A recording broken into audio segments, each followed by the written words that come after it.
Soyez salués dans le nom de notre Seigneur Jésus-Christ. Bien-aimés de Dieu, nous voici à la 14e session que nous intitulons « La sexualité, un cheminement ».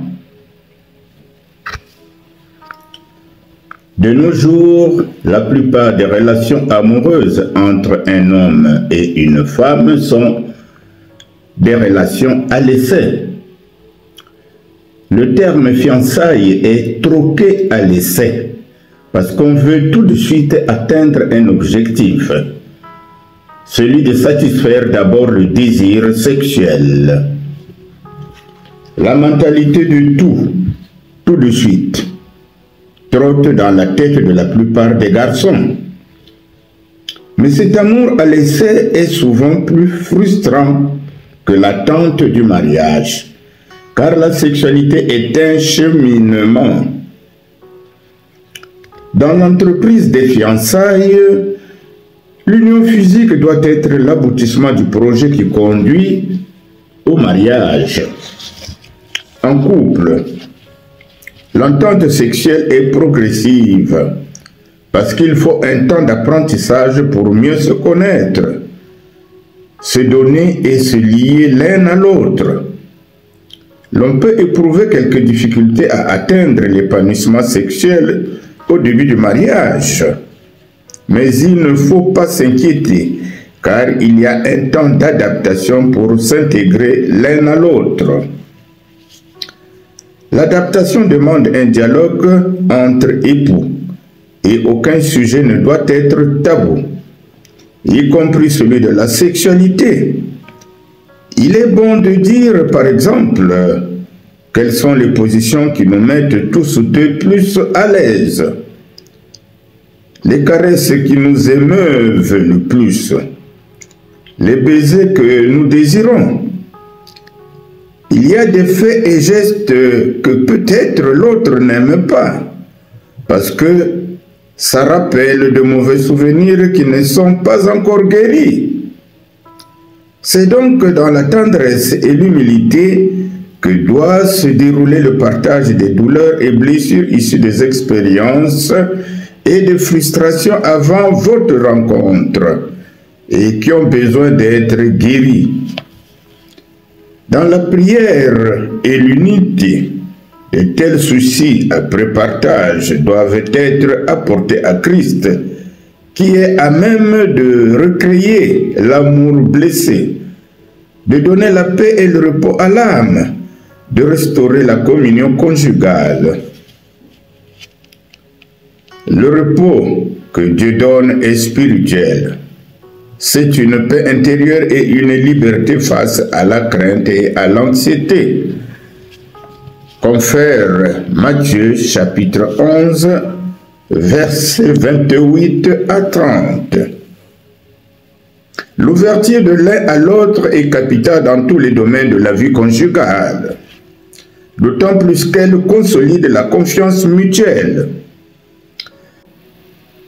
Nous avions précédemment évoqué que les couples engagés dans la foi ont des relations sexuelles plus fréquentes et plus harmonieuses comparées aux couples détachés de l'Église. Cela tient au climat de confiance, de protection et de sécurité mutuelle que les époux ont patiemment construit dans leur sphère de vie conjugale. La source de toute existence est en Dieu le Père. C'est en lui que toute réalité trouve sa cohésion.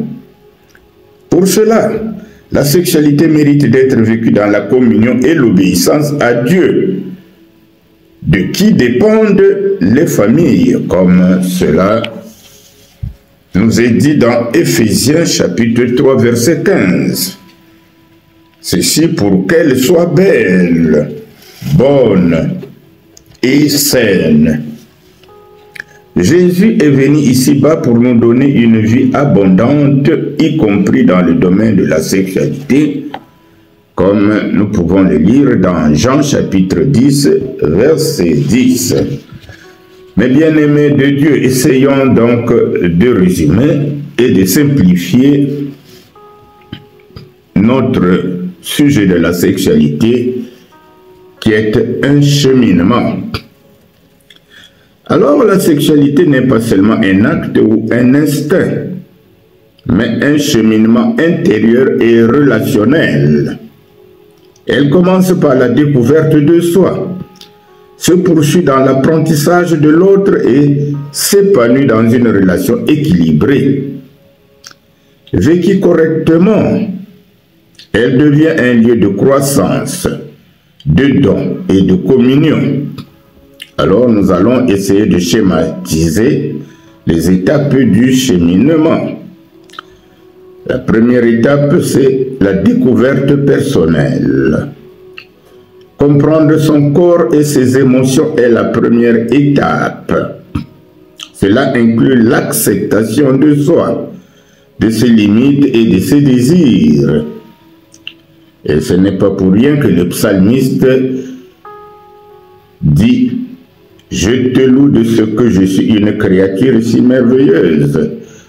Ce que nous pouvons lire au psaume 139, verset 14. La deuxième étape du cheminement après la découverte personnelle, c'est l'éducation et le discernement. La sexualité se nourrit de l'éducation et du dialogue.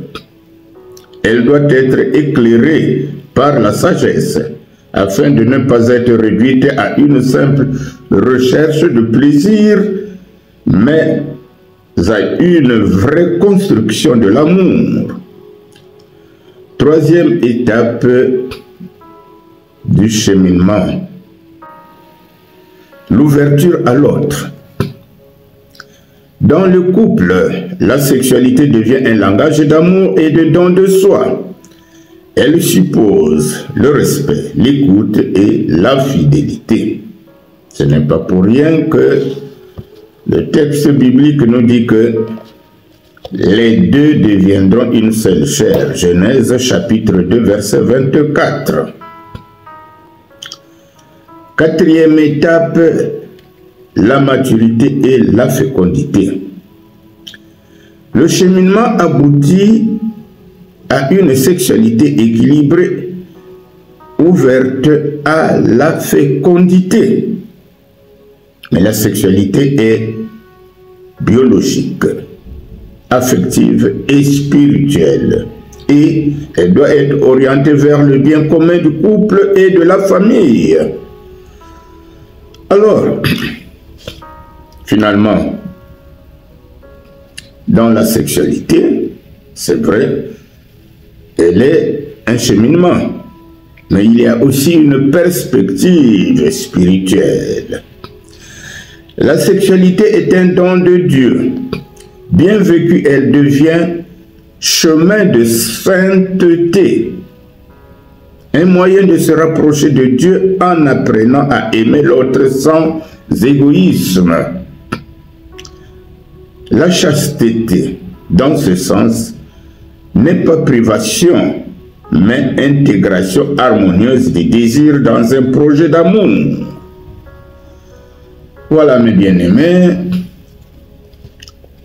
ce que nous pouvons dire sur la sexualité qui est un cheminement.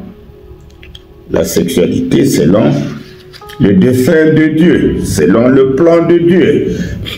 Alors nous allons vous donner un exercice.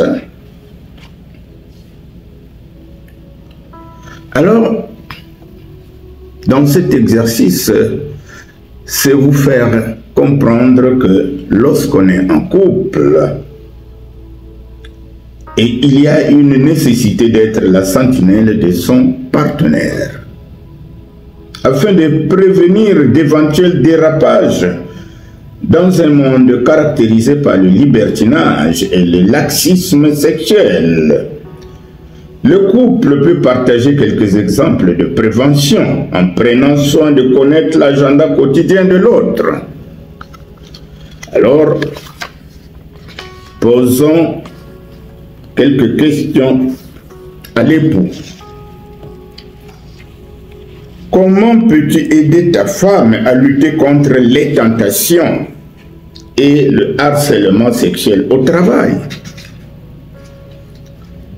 Parviens-tu à épanouir ta femme sur le plan sexuel pour éviter qu'elle tombe facilement dans le piège de l'adultère? Dans le cas où elle manifeste de la fragilité sexuelle, l'aides-tu à s'en sortir? Alors ça, ce sont des questions que vous devez méditer ensemble, mais qui sont plutôt posées au mari. Venons-en à quelques questions posées à la femme. Toi, femme, comment peux-tu aider ton mari à rester fidèle? Comment l'aider à rester plus allant dans la conjugaison sexuelle? Alors, mes bien-aimés de Dieu, essayons d'évaluer ce thème de la sexualité selon les desseins de Dieu. Nous allons essayer d'évaluer notre cheminement sexuel. C'est ici un exercice qui permet aux époux de s'auto-évaluer, c'est-à-dire essayer de comprendre si l'unité du couple dans le domaine sexuel est satisfaisante ou non. Le but, c'est d'aider à améliorer l'harmonie de votre union en vue de l'épanouissement mutuel. Alors, nous allons vous proposer un questionnaire et vous devez soit répondre oui, soit non, soit parfois. Vous devez répondre soit oui, soit non, soit parfois. La première question. La question est posée à chacun de vous. Es-tu satisfait de notre temps de préparation avant l'acte sexuel? Deuxième question. As-tu besoin qu'on prenne plus d'initiatives avant et pendant l'acte sexuel? Lesquelles, par exemple? Quelle initiative, par exemple? Troisième question. Qu'est-ce que tu attends de moi qui peut davantage t'émouvoir quand nous sommes ensemble? Qu'est-ce que tu attends de moi qui peut davantage t'émouvoir quand nous sommes ensemble? Plus de gestes de tendresse? Plus de contact physique, c'est-à-dire baiser, faire l'amour, m'abandonner entre tes mains? Quatrième question. Notre premier amour au mariage a-t-il grandi? A-t-il stagné? Ou a-t-il flétri? Cinquième question. Aimerais-tu qu'on ait plus de liberté dans l'acte sexuel? Enfin, sixième question. Qu'est-ce que tu attends de moi que je dois améliorer pour une sexualité plus harmonieuse et aboutie? Est-ce que tu attends de moi plus d'égard ou plus d'attention? Ou les deux? Alors, mes bien-aimés dans le Seigneur, ce questionnaire peut nous aider à évaluer notre cheminement sexuel. À présent, prions. Prions le Seigneur. Notre prière méditative est inspirée de notre thème sur la sexualité. Prions. Seigneur, merci pour le don de la sexualité signe de ton amour créateur. Aide-moi à marcher sur ce chemin avec pureté et vérité. Apprends-moi à respecter mon corps et celui de l'autre, à vivre ma sexualité dans l'amour, le respect et la fidélité.